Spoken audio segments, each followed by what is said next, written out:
Hi, I'm Lance McCullough. Welcome back.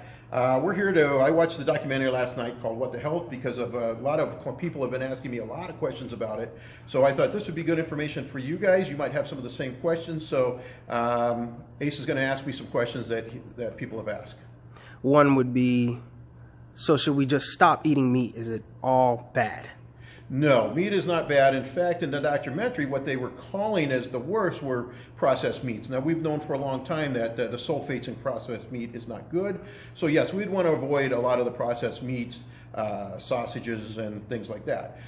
Again, in moderation, it's probably not the worst thing we could do. There's a lot of other things we could do. But as far as meat itself goes, beef, I still think in the right quantities, and if it comes from nature, grass-fed beef, it would be perfectly acceptable for us to have. A lot of chicken, and they brought up a good point, does have a lot of sulfates injected with water and sodium solution.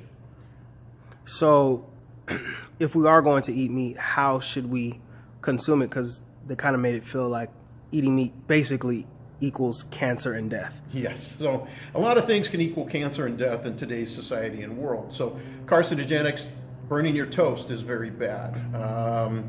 Overcooking your meat is very bad, but we do want to cook meat because we want to kill any bacteria in it. So how should we eat meat? Small quantities. We can only digest maybe 3 to 4 ounces of protein at a time. So the problem is we eat too big of quantities, and therefore that creates a bigger issue for us because then we're getting too much fat, bad fat, saturated fat. And honestly, with red meat, it's the cleanest animal that we eat. If you're a vegetarian, that's fine. But as far as bacteria in that, it's very clean. The cow will only eat the vegetation.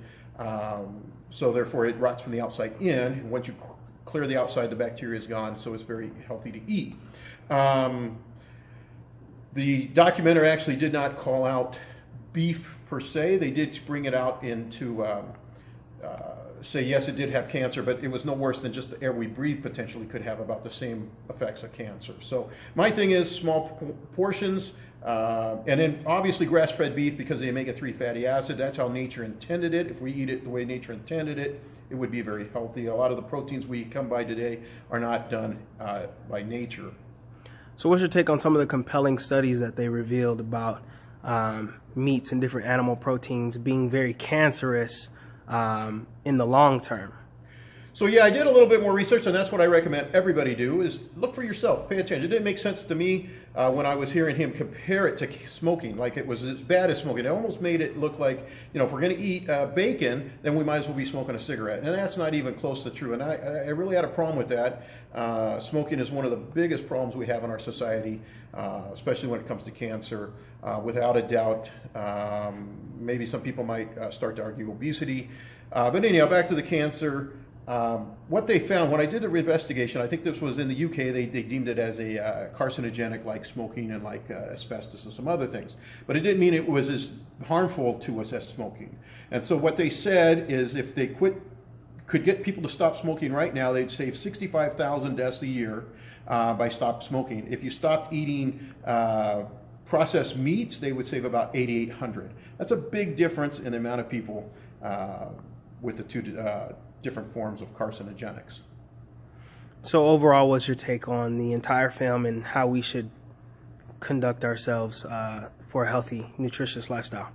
Well, when I saw the documentary, my take on it was, since he was a little bit shady about the effects of carcinogenics, comparing it to smoking, downplaying the effects of smoking and overplaying the effects of processed meats, I was a little more skeptical of his whole point. Obviously, they had an agenda. What I'm telling my clients and my trainers is do your own research, use common sense. There's a lot of debates. Right now, we don't really know what the best diet, when I say we, the scientific community, if you look at meat, the Masadis and the Eskimos used to live on a completely meat diet, and they had very good health for a lot of years. Obviously, people have plant-based diets. And I will tell you this, on a strictly plant-based diet, it lacks the vitamin B12, which they kind of talked about in a simple fashion that you could supplement with that. But if that's how we were intended to eat naturally, you would think in the vast wisdom of our Creator, or if you believe in evolution, that we would have figured out that we would need all those substances, not just to take a supplement. They didn't look that far ahead. So a plant-based diet would be very difficult to survive on. And not saying you can't, I think almost any diet. So the studies right now show that almost any diet will work as long as you stick with it. So all diets seem to be about as equally as good as long as you stick with it. Closing, this is a very complex topic, and a lot of these things have a big answer. So we're going to cover a lot more of these topics in the future, so keep tuning back and we'll cover them as soon as we can. Thank you.